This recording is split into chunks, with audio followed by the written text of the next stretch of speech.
équipe est ratée 8 billes. 8 billes. Bandibo, la première mi-temps. Comme il y a un Canadien, il y a un Kuna, là, on a pas de Bitumba. On a mis un bongo. Moi, je vais gagner ma idée, qui n'a pas gagné Kinshasa. Et ça l'a raté.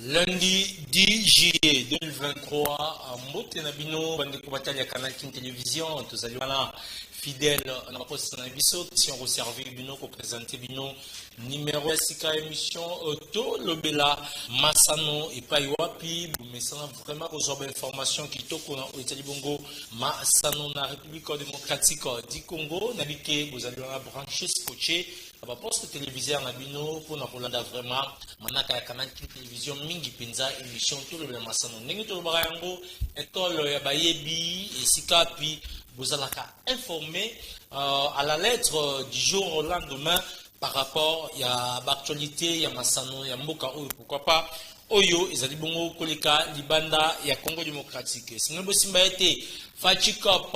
phase expérimentale sur qui to benga yango bongo pambate édition à liboso et kanga ki bongo ba porte na yango mokolo ya vendredi 7 juillet 2023 après sacre équipe ya ba Panther ya Gabon la dernière journée ba ki bongo affronter équipe ya République centrafricaine score final ezaki bongo 2-0 bongo République démocratique du Congo. Pays organisateur à Smissi Bongo na deuxième position, il y a tournoi na Kassitoé qu'on retenir nini par rapport à l'organisation, il y a tournoi na Pambati, tout le monde qui moi makambo belé ça qui vraiment ba kokoso entre autres engouement ils allaient quitter le stade, le gradin presque vide, biso to zaliwana ba padi sangolora ba observateur mais aussi to zaliwana qu'on réfléchir le on a bino de mal l'autre to fond la téléphone na biso pour que bobenga biso na émission ko la l'autre ko taper masolo ya animation mingi o esalimaka na ba sport na République démocratique du Congo na ba terrain na biso football pourquoi pas na ba discipline différentes oyo et organisera vraiment masano na Congo démocratique to kozala bongo de moment à l'autre na président Thomas o azali bongo président d'abord. Il y a un groupe d'animation Congo démocratique mobile, mais aussi chef d'animation du côté, il y a Darren Klebo, Mote Mapembe. Merci l'équipe technique, Rodi Louadio, Namoni très bien habillé, c'est ma caméra, merci. Na Jean-Jacques Kolomela, Zali Bongo, qui assisté par Bola. Merci également na Suleiman Mboyo. Moi, na Fibo Openza, à Zali plutôt, à Zali du côté à régie finale, Nathan Ondi. Moi, na Pembe, na Bosaniote, il est vraiment à Simbaki montage, il y a émission, il y a Mokolo Alelo. Sans plus tarder, tu reconnais na image, n'engé na nosaki bino, d'une manière tantôt que Gabon, République centrafricaine, Zaliki Bongo, match entre autres, le la finale, Oyo, Wapi, Metamaki, na cadre. Il y a première édition, il y a Fachikop, donc tournoi Unifac, Oyo, Zaliki organisé, na Kinshasa, capitale de la République démocratique du Congo, résultat final. Panther ya Gabon ba ki bon ko battre équipe on a il y a Centrafrique na score il y a 2 buts à brosse en image tout à la bon tozonga juste après.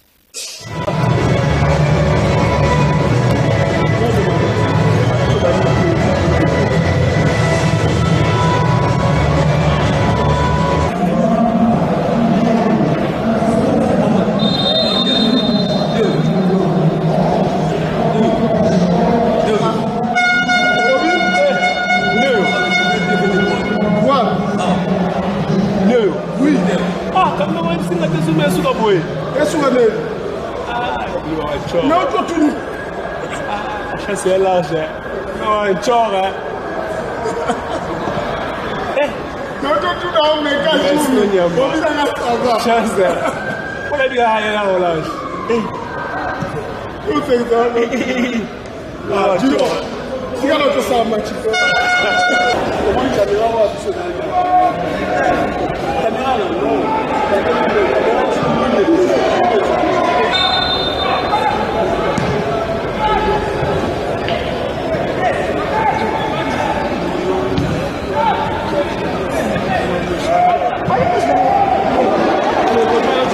maté. Donc, on y a un gars à la CC. Je ne sais pas. On va plus faire boum.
Voilà, on raconte sous République démocratique du Congo face à Congo Brazza, Ezaki Bongo victoire pour la léopard, il y a Congo démocratique score final, Ezaki Bongo 2-1. Kasi tu proposé bino na ngotala sacré à Gabon ningeni basi pelagi trophée na wango pamate tournoi na ya Fachika pesalema qui vraiment avec succès malgré il y a quelques quoi qu'on peut biso to monaki to kozanga peka ko belate total la bonne tozonga juste après.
Merci beaucoup de comprendre que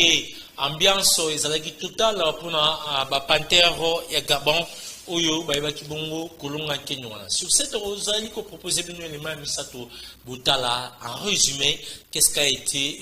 les tournois Fachikap, Nengeni, Masolongo, les Kaki, mais aussi, vous allez retrouver le mot, il y a ministre des Sports, il y a Mboka Oyo, François Claude, Kabulo, moi, Kabulo, Azangé Malbate, juste après organisation du tournoi. Tout à l'heure.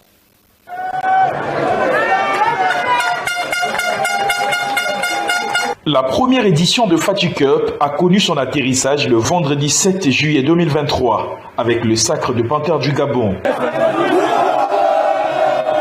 Ce tournoi des jeunes de moins de 20 ans a connu la participation de 4 pays de l'Afrique centrale, dont la République démocratique du Congo, pays hôte, le Gabon, le Congo-Brazzaville et la République centrafricaine. Très mordant et impitoyable, depuis le démarrage de cette compétition de l'UNIFAC, le Gabon termine au sommet du podium après son succès 2-0 devant la République centrafricaine de cette dernière journée et coiffe sur le prêt les ambitions de la RDC pays hôte qui se contente tout de même de la deuxième place, synonyme de médaille d'argent après sa victoire 2-1 face au Congo-Brazzaville qui finit 3e devant la RCA, le maillot faible de la compétition. François Kabulo Mwana Kabulo, ministre des Sports et Loisirs et grands artisans de cette première édition, a rehaussé de sa présence aux côtés des dirigeants de l'INIFAC et ceux de la FECOFA pour la cérémonie des remises des trophées et prix individuels. Cette première édition laisse une très bonne impression en dépit de quelques ratés en termes de mobilisation générale. Fati Cup, une initiative qui n'a pas eu tort de proposer un tel tremplin pour la promotion du football d'âge dans la sous-région, a dit le patron des sports congolais. Et ceux qui ont cru à l'avenir de la jeunesse n'ont pas hésité un seul instant. C'est avec eux que nous avons réussi. Il y a une petite minorité de Congolais qui étaient dans le doute. Et maintenant, je pense qu'ils sont convaincus que nous avons fait ces tournois. C'est pour soutenir notre jeunesse et aider les jeunes à aller de l'avant. Je remercie également l'UNIFAC qui a accepté cette organisation. Et avec bien sûr le coup de pouce du Comité national de normalisation. Eh bien, dans l'ensemble, je pense que nous avons réussi notre pari. L'essentiel est que le football de jeunes ressuscite au niveau de l'Afrique centrale et que le football avance. La sélection congolaise, attendue au tournant pour le 9e jeu de la francophonie, sans doute aura profité de cette expérience avec les athlètes comme Charveil Onoya, Ephraim Longo ou encore le dernier buteur des Léopards contre le Congo, Mardoché Kalenga Lenga. Pour ne citer que ceux-là. Et l'objectif est atteint. L'objectif c'était quoi? À travers Fati Cup, relancer le football des jeunes au niveau de la sous-région, booster cette compétition qui était longtemps négligée. On ne s'occupait que de la sélection senior, l'équipe A, mais nous avons dit non, la base c'est les jeunes et c'est pour ça que nous avons mis toutes nos énergies là-dedans. Je voudrais sincèrement remercier le président de la République, chef de l'État, Félix-Antoine Tshisekedi Tshilombo, qui s'est impliqué totalement dans la réussite de cette compétition. Le Premier ministre également, Jean-Michel Samalou Kondé Kienge, qui m'ont appuyé jour et nuit et qui m'ont poussé à aller jusqu'au bout. Une autre mission qui attend la troupe à Guy Boukassa, c'est le grand rendez-vous des Jeux de la francophonie prévu ce 28 juillet au 6 août 2023 à Kinshasa. Voilà, tout le monde surtout que la sécurité tournoi il y a Fati Cup, il faut bien retenir que moi m'embêter tout le monde peut zalaki, mais nous sommes là quand même pour encourager l'initiative au API, Congolais, Consevaki, quand même tout le monde est là avec succès. J'ose croire que le match servir de cadre pour le pas I23 Nabiso, mais aussi U23 surtout tournoi il y a francophonie où ils ont la ville province de Kinshasa, donc ils ont test pour la bango bamekamuke ko bongisa babiloko oyo izangaki. Pourquoi tout le monde qui déjà moi ba déchet belé lors ya première sortie na bango face à Gabon ningi ba se comporter qui moi-même j'étais là face à République centrafricaine au stade de Marty na monaki quelques fois surtout au niveau axial ba Léopard ya Congo démocratique. C'est comme si ba joueur bazobetana une équipe sans âme. Je crois il est temps na coach Guibou Kassa à l'Axabiso de quoi il est capable après Sabiso vraiment résultat na o eteli bongo francophonie pas matete ou déjà pour rater trophée il y a organisation il y a tournoi à Liboso et ça les la République démocratique du Congo il y a mis balé zo sali makalate na assure que tous à la même na podium parce que ça la fière. Les gens se posaient beaucoup de questions du côté du stade de Marty pour voir tout na France to kobetaka abale na Sénégal to kobetaka abale pour wana ba jeune académie ba yebi kobeta bale parce que nous avons vu il y a des jeunes qui ont du talent du côté de Léopard mais c'est comme si manque à grouinta manque d'encadrement et ben vraiment que ça la moins de difficulté pour na fauve ya Congo démocratique mais sur ce tu assures que bana ceux qui politique moi malamu rozaba encadrer bango ba bomba ba parce il y a pas le championnat jusque là il y a pas le championnat so ba bomba bango ba s'entraîner si comme ko bana ce serait une bonne chose. Merci. Ouais, mais c'est juste commentaire na biso par rapport il y a tournoi il y a Fachikob mais aussi nous disons félicitations ministre des sports Kabulo Mwana Kabulo quand même a gagné Paris naye. Dans cette émission tu as mis bongo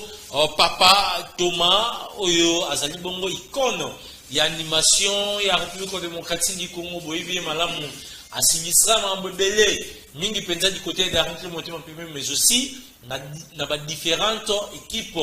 nationales ya Congo démocratique ndengeni tout le monde a animation ils ont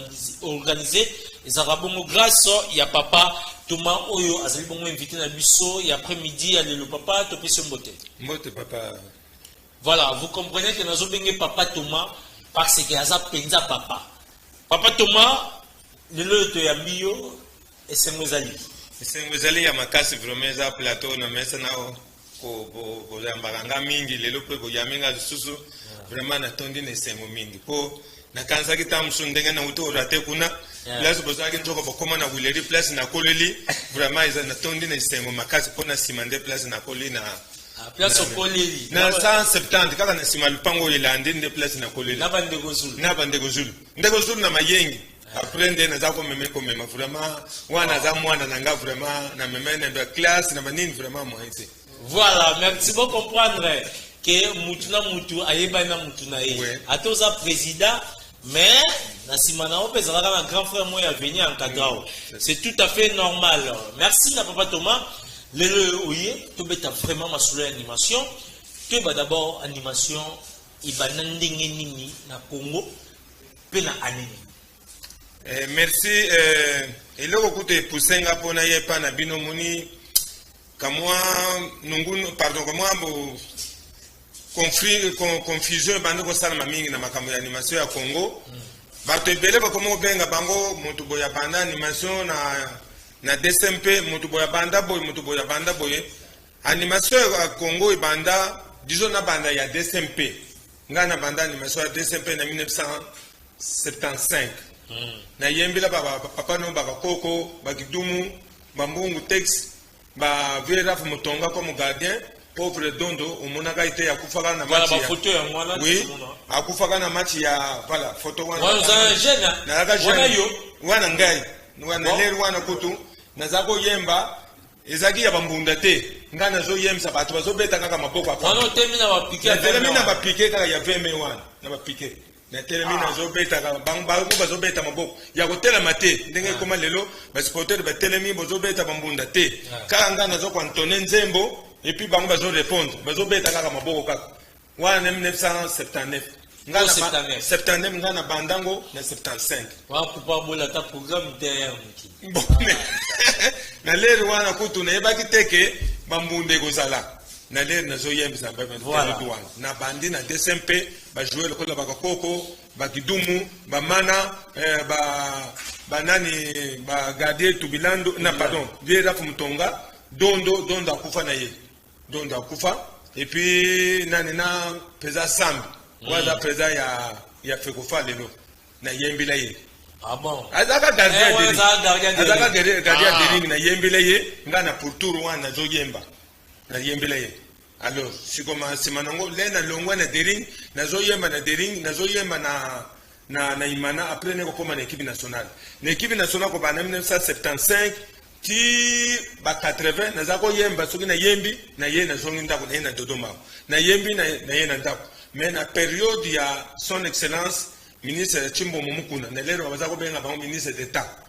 Chimbo Mumukuna lero azomona na zo yemba na ba match alubi mais neni mwana oyo azo yemba stade Mobimba kaka ye moko aya azaka na moto ipola kaita le bobenga ye na kende pa na ye alubi à partir de lelo komi animateur principal ya Léopard ya lero atozaka zaini ndoko bazaite mais tout chaka Léopard match nde ayeko ko découvrir match ya Zaire Angola oyo tuwe bachaka biya la volée tokanaka 3-0 na 20 mai na yembi stade Mobimba ye na tribune alubime moi mbali wana zo yemsa boy asa robo bie zandingine boye na ngai zo lemba pete na zo lemba te wana siko ba le to moni ba to mali para na e donc c'est na lemba ka mukolo papa ki mukolo abenga na tribune alubi mwana ndenge zo yemsa boy na nommé animateur principal na ya équipe nationale zela moma imuke na 75 wa ozana agi na zaka na 17 ans 17 ans oui il déjà animateur na animateur pour na banda bo mwana vraiment na kima kutu na classe na kima partir ya ilo ya ko weekend ko yemisa ya ko keno yemisa na star po ilo ko pesa nga plaisir l'air ba vega ko ba pesa ba passade na 74 alors tellement na zo ke na classe awa na tene de lingua lao na zo tanga wana sikoyo omona entraînement to zo sala na ville na terrain ya ville na Marsavco umona ore na kena classe na après-midi ngana ke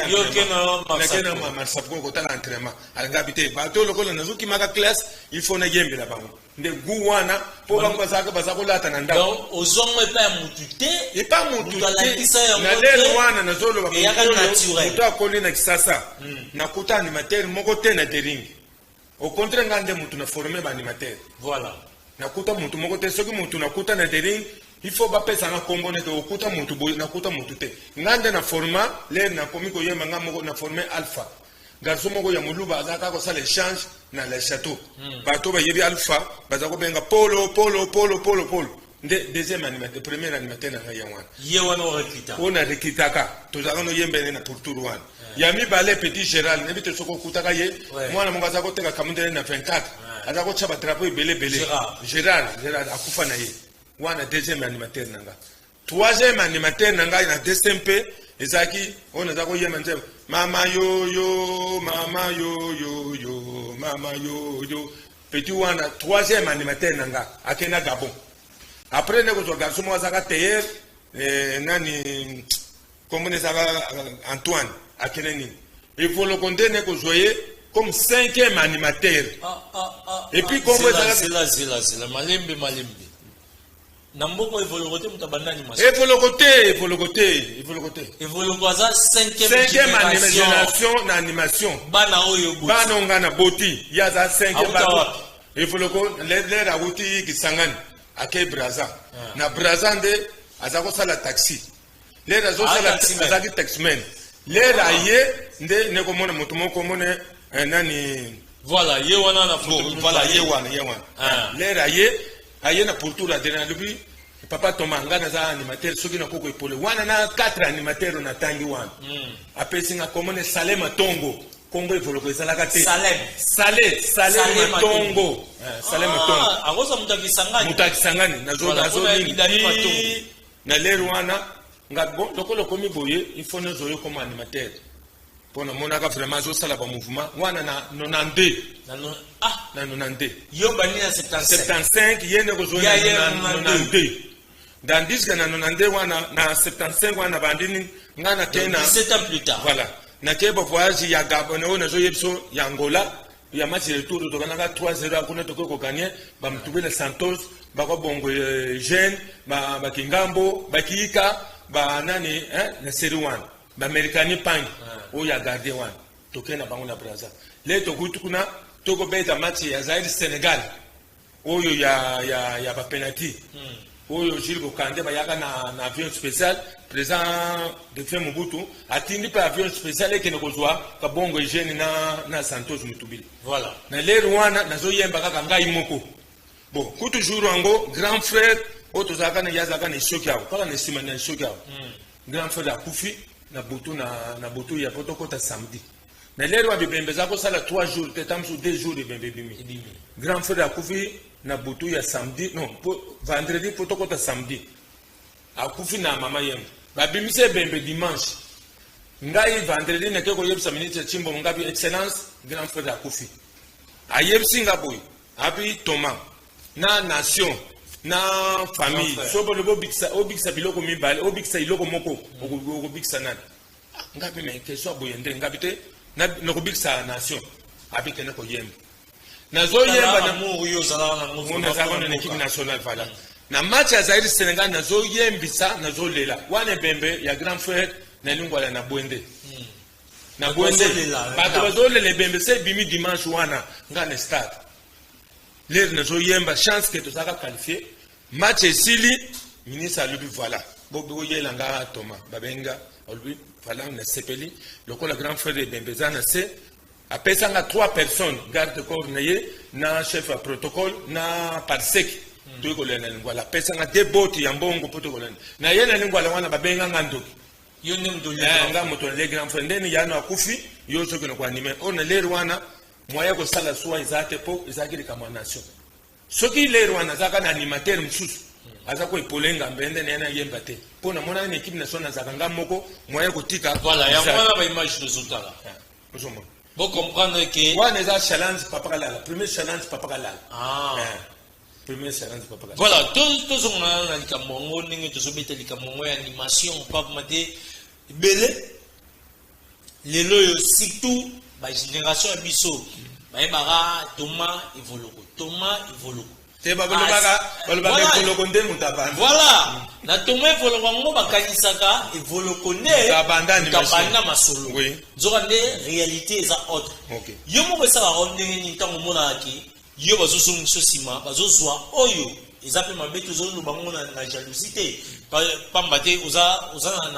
na rancœur mo teto et le moins mabe na mutema na contre ndeko no evoluko et ça on ndenge ni bazoso muso sima mais bazozwa histoire eza bongo te ba commission mo yango nde histoire bon esala ngaka mwa paso moni ebongaka biso balobaka na ba Congo muto atrasaka nzela ba bosa na kayete po histoire ekotika na ka histoire ngana za mukongo naza muto ade kote muyaka na mukongo alors muto atrasaka nzela ba bosa na kayete ba reconnaître kaye balobaka ke nzelo lelo po soto komi kotambola nango de grâce ya muto asala kyango mulakisi nde muto abanda nzela pone tolobaka Lumumba pour l'indépendance. Yé muto bango ba muto banda masoluto. Lelo akufa ne banda kala mais histoire ya Lumumba to beta kango. Alors il fallait que tungai ba to ba reconnaître que nga toma muto na banda animation nakuta muto te ngai nazali fondateur ya groupe d'animation ya Imana, fondateur ya groupe d'animation ya Léopard. Po muto akoko changa mwa panti muke nani vie nanga nani mukonjatere veya. O babwaka na maya kalamu o ya zako yembe la veya wana pe tozaka na génération moko na mais yo bandaka na mutu na bandaka liboso donc tolo bake yena mutu ayana ayaka na simana mais ya yembe la Léopard te ya zako yembe la kaka vita na dona veya na dona musambo ya dragon le dragon aganaka coupe atataka coupe na nonande dona yembe la ka dragon ayaka ko sala détournement ayibi mbongo équipe babengani ye etikala kaka bongo kaka ngamoko ti na nonande wana nonande ne ko zo evoloko après les ne zo evoloko premier voyage na ba voyage ngana sana na kenda Angola na kenda Maroc na kende nani Tanzanie Gabon na ba Congo kutu moyen ko lobezate premier voyage na même evoloko na 94 wana kutu na même bango 4 animateurs Evoloko Malula oya film sabali komo Malula pe ayaya Malula ndena génération moko meye na zoaka ya avant meye na zoaka na 89 Malula na zoaka liboso na équipe nationale avant donc déjà dans contact Dragon Malula déjà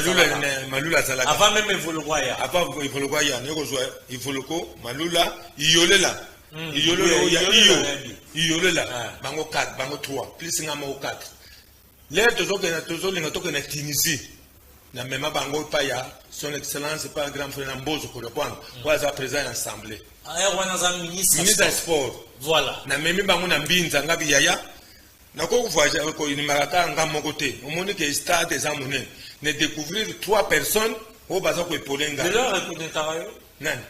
papa Mbosso ça y a nga meto za na mamwa ba problème ma famille voilà ba photo bon voilà photo ya mwana voilà ya mwana na memi wa malula na jip te wana yolela wana yolela na memi bango pas vieux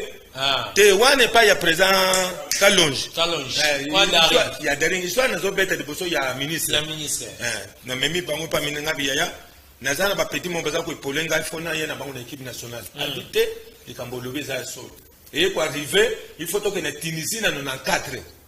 premier voyage il faut le repas avion na voyage one na 94 il le premier voyage pour avion na voyage one Malula déjà c'est Malula ça na même déjà na Tanzanie il commence le deuxième voyage na ye na mitoke na nini lelo ko tozo kende tellement bato ba mataka ebele na avion wana il faut le batire na se le ko la yeba ke makambo ya avion te atina na se na matina di kolo na koma na di kolo siko yo bato na téléphone avion plein il faut le condamner na ke na yebisi grand frère na nini ngabi ya moi non na yebisa yo papa Mbosso na kepa na ye ngabi ya moi non na yebisa ki yo atika na se abi abengi muta protocole bo kitana se bo ke no mwana le temps tozo kitana se to ke no to ya boyi ba place za sute kaka chaise mo kaka yanga inde tikalaka atikena ya hotel to ke siko yo ngana fana chaise na ye ba bombe na malembe amba basala nini ba bombe na toilette l'air siko to côté na avion place exacte siko ba mama ya boteso wana ba bisinote pilote akosileka afanda na toilette soki avion est décollé l'air ko ikoma na titi da bien akokita siko akobima siko yo ayeko fanda na ba glacière l'air to mati siko to ti to komi na titi ya normal boteso wana ba bimisia na toilette ayeko fanda na ba glacière na glacière place yo ba boteso ba fanda place ba français to kena Tunisie to beti match pe to longwa ya sepela na quand même sepela premier voyage na zo lobango ma yolo la zo yokanga malula zo yokanga yemongo zo yokanga premier voyage na 94 a respecter bon respect za kapena mingi te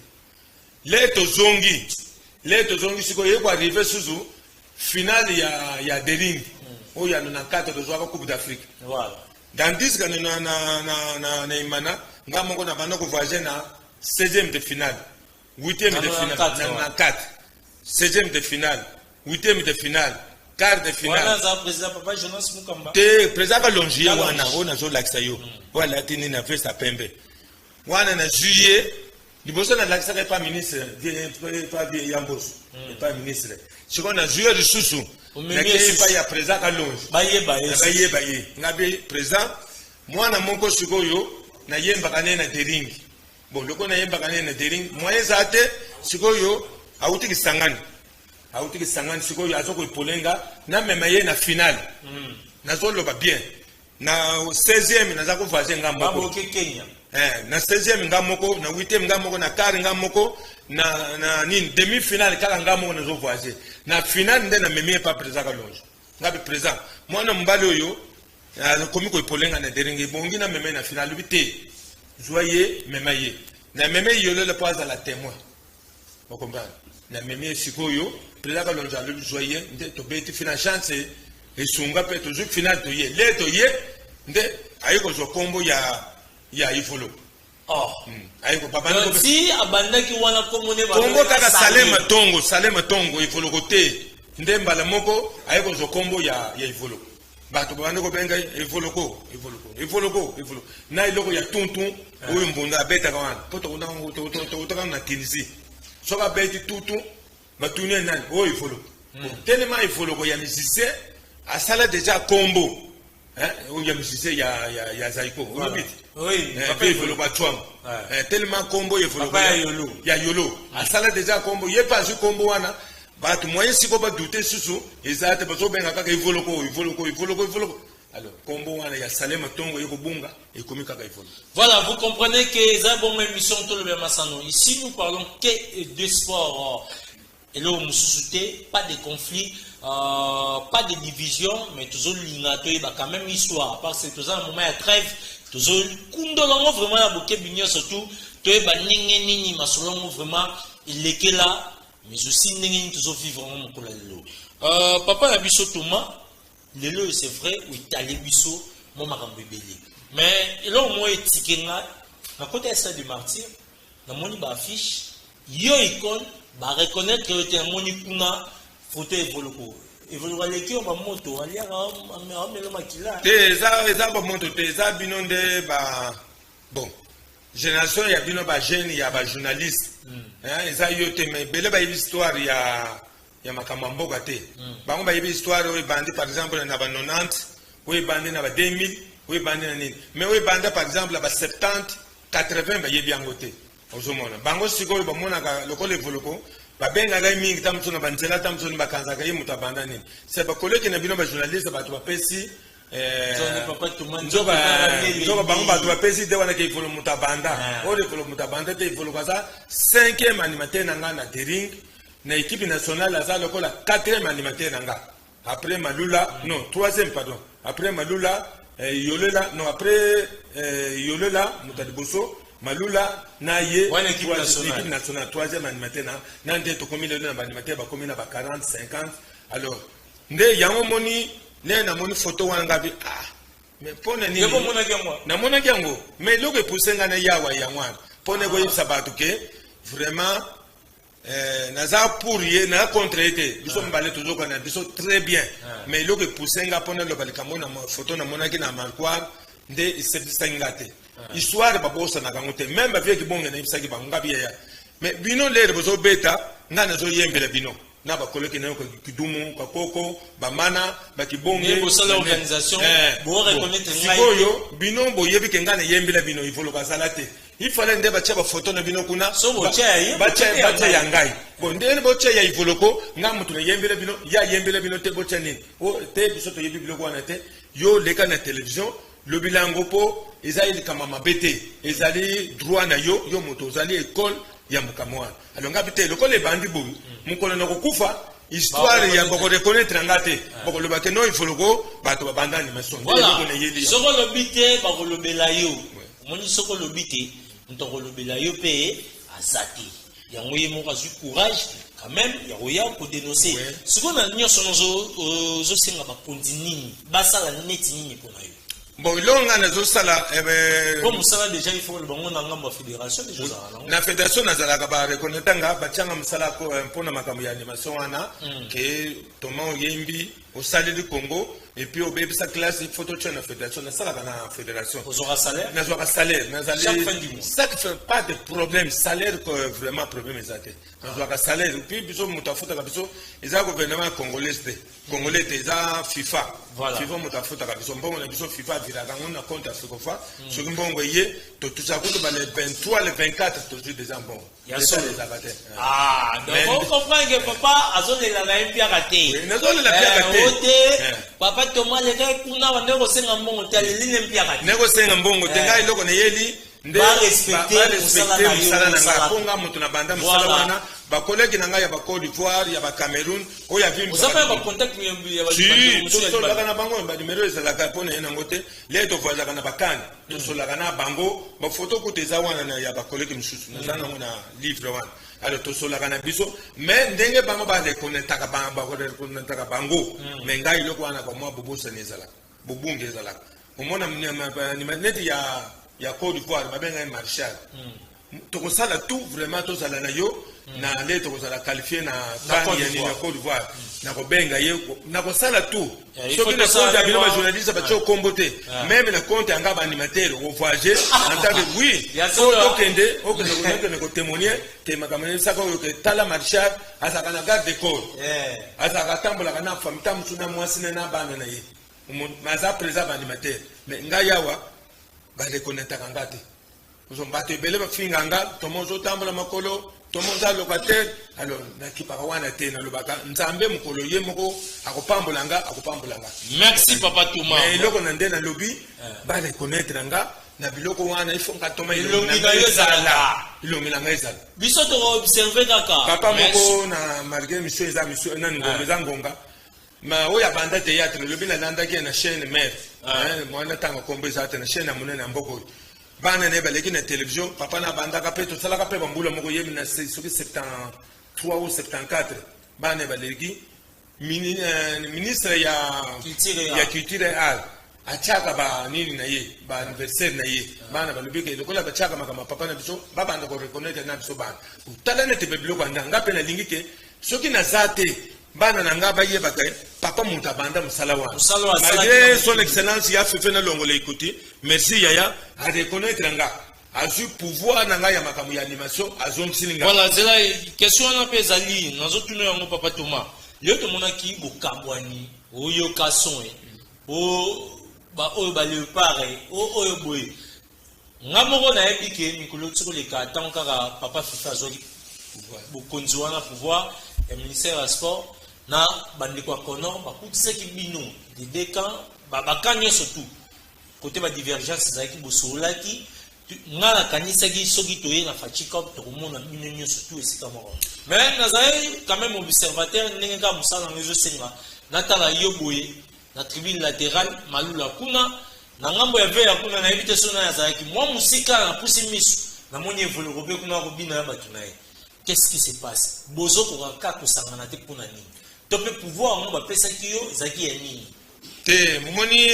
ba congé fona pesa bango merci ndenge to le ministère des sports na fédération kono ba pesa nga pouvoir ba lobi désormais Thomas partir à lelo yo motoza fondateur président ya groupe d'animation à Léopard makambo liste eza sote ko nakotika na pakala songolo liste na yo bana ko sala yo moko donc ezali boso mutu na mutu akende ko dibozo ezali mutu na mutu bazo kende kotika et puis ekomaki mutu na mutu atiki ya yenga pe na ke ko sota mbondo kende kuna mutu na mutu pa beta ndenge na mutu na mutu azobeta na ndenge na ye ko kuta na ka alors l'air ya FIFA ye albi na ibi histoire ya makambo animation désormais à partir de yo moko mutu banda ko sala liste ya animateur nyonso ya équipe nationale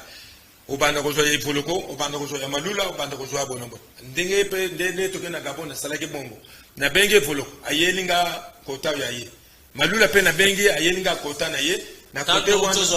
leto to ko victoire pour leto zo kena kuna ngamo ko mutu na zo diriger bango kuna mais awa ezande le koso il faut comprendre balingi so za pemeno te balingi ko za pemena ngaba balingi kaka bon comme moi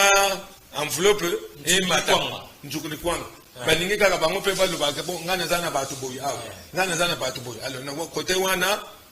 na moni yango bakonzi bango mo batala nga mwana loba ça te pose le biango keni voilà toujours c'est quand même ya musala toujours négligent moté papa yeyo alobi yango banango na âge de 17 ans bino mo calculer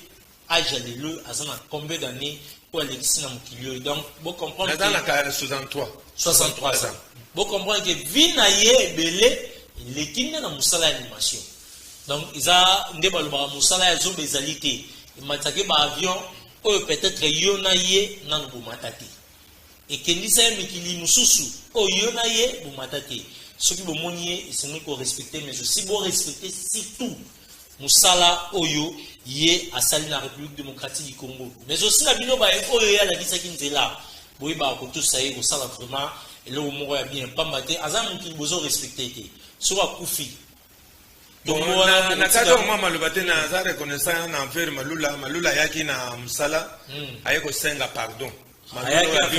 ayaki na feko fa à 3 reprises abi président Limbisanga na bunga kinzela ayaki ka ndi kwa ayaki po senga nga pardon ali na bunga kinzela mais ninge sa le longola bango pembe na yo ko mela bango na mela nga bango te soko ko mela kutu moye ngongeza ngonga nebite soki minute ezali nebite soko mela soki ko mela mbendelere balongwa ki bango mbale bake osala groupe esalaki pas même 2 mois bakaboni sous bon sikoyo nana mela ki muninga sikoyo bango longwe pa na ngaba osala groupe moko atoke to tiki ye bona boy bake sikoyo malula longi président le bino il faut le quoi ko diriger ngate vome ko to vome na zonge pano ke to diriger nga ake ko sala groupe sikoyo nana ameli muninga nanga na bango voilà ndenge mo solo bawa ki ngazango ezango vous comprenez que il y a pas de championnat donc actualité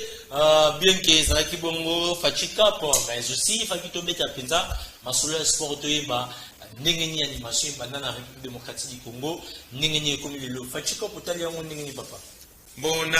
talaki yango vraiment za nini moko idée moko ya malamu to sepena mingi pe organisation ya fait vraiment ezaki première nani édition na ye vraiment salina konom basalaki vraiment malam mais regret nazaki nango ya public na ya public basalaki ba répondaki na appel wana te tozaki ko senga bango ba ya ni tete soki biso tozalaki te les ala mabe makasi to yebite bango bakendaka na ba match ya ba étranger mais na match ya biso moko aba komi ko négligeant or toganaki na gabo bango balobaka toganaka te toganaki na gabo il fallait bazonge l'ambiance ya équipe na biso mais prochainement ba meka ko oyebele na stade iloko basalaki voilà ba kipa pe bino bien nani na fachika bino pe wana za masolo ya kulutu na tena tuni ba kipa bino bien za masolo kulutu na leki. Vous comprenez que les abonnés émission de le Massano Awa vérité de Bimaka. Papa Thomas, vous avez aussi ces émissions. Jean-Jacques Lombela a déjà signe qui est mon ami sur Seki. Dans la caméra, le bas va comme merci Nandenge Oyambinga Yawa. Mais il est dans le bas. Na pesio bambula nangana koksi 63 ans. Merci. Mikoleza ko pousa na ka ifrenda kate. Merci. Alors le bon galer mutazana bo moyi, il faut qu'on oreille. Boze la kate ke mutakufi, boyele ba fleur ba nini ba mituka ba cimetière ya nite, mutolera na valeur et na bembo moyi bon oreille. Nazo senga na son excellence président Pachi Béton au premier taka biso que au premier taka te au pesa ka instruction pa ya son excellence Amos Mbayo ba pesa biso ba numéro métrique ti lelo yo nazana ya fonction publique to soite nazana mana mo nazo diriger plus de 100 personnes pour nous diminuer kuluna mana wana basala ka ba ba makamba kuluna kutu bango balinga ko yoka ngote tellement bango nazo ko encadrer bango na animation bana wana il fallait bazo métrique ti lelo soki muta kosi yoke to zwango te papa pe loko mi bale na senga yamba biso ba animateur ata nyonso te ata batonga na tangi lokola nga moko lokola evoloko lokola malula uza mutema na bete apo nini mbabaza ba tuna koli na bango noko mposa na bango te tokuta na kala kuto lere balaki na dodo mazako ko kolia fufu pa mama na yo omona madame alambil bango bale ngana zala musala le noko yo ko bale kino mazake bale nete ici ngana noko boya bango te alors yamba biso vraiment nengo zo yamba batu msusu biso peto yebiso biso ba posa na biso na son excellence ya fefe ko bolo merci na président ya fait quoi merci na bino ba journaliste na komisi bino mingi nebo ya minga voilà merci autant la émission mingi même chose émission na landa ka yango na landa ko mingi mona onde chaîne la chaîne qui na ka monde poza na ni ba benga ko na ba français YouTube izani YouTube balanda ko partout ndena l'équipe boy bamboko ebele balandinga na monde balandinga vraiment les émissions moko il faut continuer et maintenir comme matabotika ngote ezala te po ba chaîne chose za ya timanda après quelque chose de 4 ans mais bokene de bosso de bosso papa nzamba batela bien merci vous comprendre que wana ezabongo maloba li pamboli ya mbiaka ya masolo ya animation ya sport ya Congo démocratique yobo ya biso yozanani po yosalani. Merci biso tozali wana kosa musala na biso ngala bilo to kaboneli awa libi to kozonga la thématique mususu. Merci na papa Thomas pour la passage. Merci papa, merci vraiment. Merci na équipe technique wa bazali wana kosunga biso vraiment tozomona au forum Moulin Kasi. Coordination toujours Gilles Boulembi Mantianga les boyika ya funa moko de akoye makali kali lobisu subino bo koya pa mate funa conquérir yango amema ona mapeka Gilles Boulembi Mantianga bosimba malamu Ndeko Zulu soldat na iwala kima kola mabuta